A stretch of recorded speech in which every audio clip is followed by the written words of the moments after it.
the plain truth about the attack on the 23rd on the 5 villages that were attacked on Saturday night.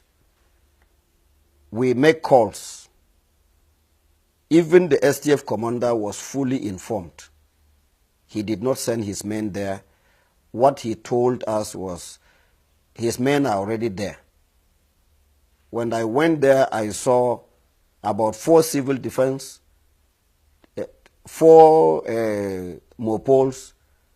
There was no any military man on ground of the truth. And all of these 8 people are of the same religion. They are all Christians. And if you see the way they suffered, my brother, you will pity for them. In every attack, I get information 2-3 weeks before it happens. And immediately I get that, I try to alert the security personnel. To a point in time, I was blamed that I'm the one fueling the crisis or the attack. How do I know it? Sometimes they insisted I must tell them the name of my informant and where he's coming from. I said, no. And even the connivance between them and the government, they tell me. So when you put the message across, the government doesn't take it serious. And most especially this administration, the governor's aides doesn't even pick calls of anybody. Even yesterday night, I tried calling the governor on the attack going on Doroa. He didn't pick my call. So the missed call is there. He will not reply. Sometimes his PA will give you a message, noted, and it is gone. Even at the heat of the crisis. So you call the STF, their spokesman will tell you they are not aware, and it goes. And most especially, the attack is perpetrated by these military men. They aid them in carrying the attack. So we always give information before it happens. The CIB, they are everywhere and they bring information. But the most painful thing is that the people they are giving them this information are part of the attackers. And they will not even want the police commissioner to know about it. Neither. They will send it further for further investigation. They don't allow it to go. So they must remove those that are on those decks so that information will flow. So when we were on our way to go and recover these corpses, the corpses and the injured, the same STF commander, with the advice of Brigadier General M.A. Bello, told him that we should not pass through. And he was the one that called the defense headquarters, and the CDS told the STF commander, Major General Anthony, that he should not allow anybody to go and carry any corpse. He did. He delayed us for 2.5 hours. The police that was given to us to assist us with about 13 operational vehicles, that's Hilux, he couldn't allow us to pass. It's security versus security. So they had to turn back and go back to their base in Barikin Ladi. So from there, I insisted I must go, because I can't allow my people to just die like that without any burial. So I forced myself in with some few people with me, and we entered.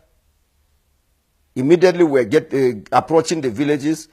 We started seeing the Fulanis grazing on the farm that is already been wheat and then planted. They were grazing on the farmland. We have the videotapes and everything. Then about 5 or 3 meters away, we started seeing some decomposed corpses in the bush along the roads. That was when we started piling these dead bodies. And finally, in Ngar village, we recovered about 78 dead bodies, apart from the missing one. Our Reverend Vincent Bukar, was recovered on the 25th of June 2018. And then in Ganarop, we recovered 33 dead bodies. In Ruku, we recovered 38 dead bodies. Gindi Akwati, we recovered 40 dead bodies. In Barik in Ladi, we recovered 2 dead bodies. In Kaikai, we recovered 9 dead bodies. In Shonong, Iriom local government, we recovered 9 dead bodies. And in Nyer, we recovered 86 dead bodies. And all these villages, we have the names of those that were killed, even children of 2 months, 4 months, and 1 year were macheted. What kind of a human being is that? So, some of them were supposed to survive because they didn't give them any helping hand to take them to any hospital or any clinic around. They died. That is from the information I got from the Hausa Fulani community there. So for that, the military, the STF completely, they did not give any helping hand to anybody. I'm saying this, I can defend this in any court of law. Well, the state governor, his lapses. So he doesn't care about what is happening to us. He is always in Abuja. He is always with the president. So we don't have a governor on the plateau. I'm saying this without any mixing of words. My name is Jerry Datim. He can say anything. We don't have a sitting governor on the plateau. He has no role to play. He is loyal. His loyalty is to Buhari. So we don't have a governor. I'm saying this without any contradiction. Presently, we have lost nothing less than or more than 87 villages to the Fulanis completely. No indigene, no landowner is living in those places. Mind you, in part of Riom local government, the Fulanis told the landowners when they went to farm that, what brought you here? Who gave you this land? They said, it's my own. They said, my friend, will you pack and go or else we kill you here? And the old man and his wife refused to go. They killed him. The same thing in Bokos. 9 villages raided. Up till now, no indigene has gone back to that place in Darfur. And they are planning to take over Butura. Very soon they will take over. Yesterday night they have taken over Doroa. They extended to Marabang Kantoma and then Jakatai.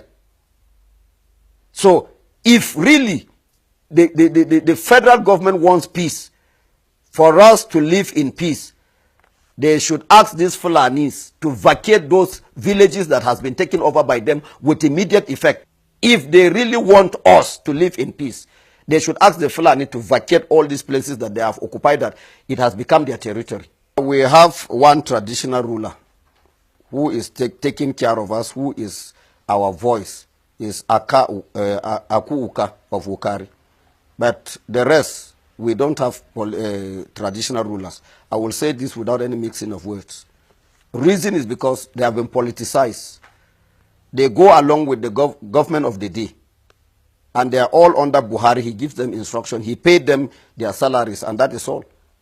We are no longer important to any traditional ruler on the planet Earth. Those that did the killing, as I told you, the burial that took place in Gar, which I did, I officiated the burial.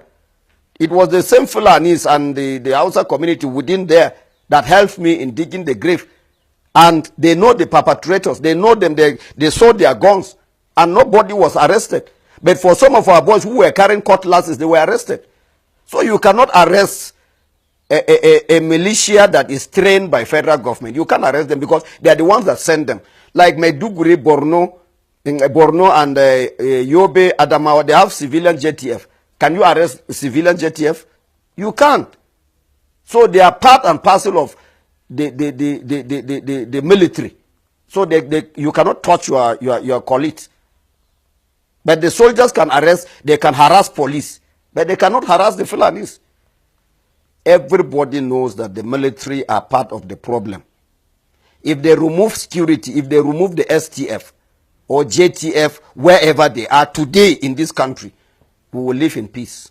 Some of the security agencies, they were the ones that reliably informed us because they loaded these things in their presence.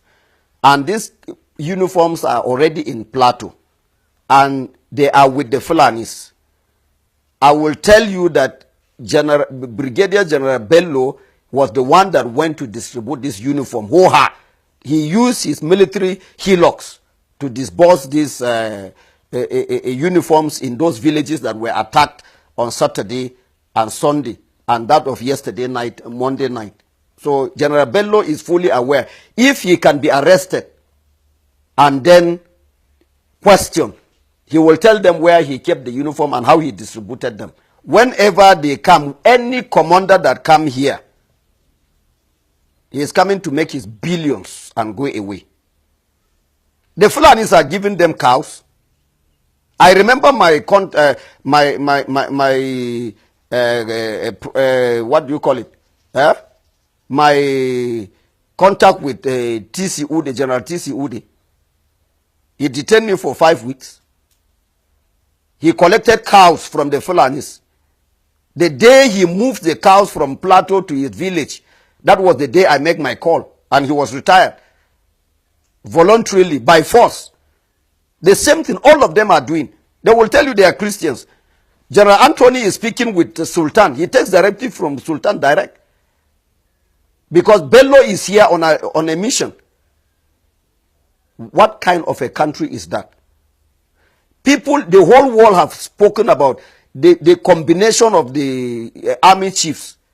But Buhari is not giving us consent. So he is here to actualize Islamization of Nigeria. But let me tell you, whosoever is listening to me, there will be no 2019 in Nigeria. I'm not prophesying. There will be no 2019 in Nigeria. The blood of those 4 months, 3 months children that were shed in Gar and other villages, it will go back to them. All of them will pay for it dearly. Very soon, Lalong will get his own share by the special grace of God. I am not God, but God is still at work. If the God of Moses can lead the children of Israel to cross the Red Sea, we still worship that God today. We will cross the Red Sea. Lalong is counting his days. Whosoever is with him should repent and then turn over so that we can forge ahead.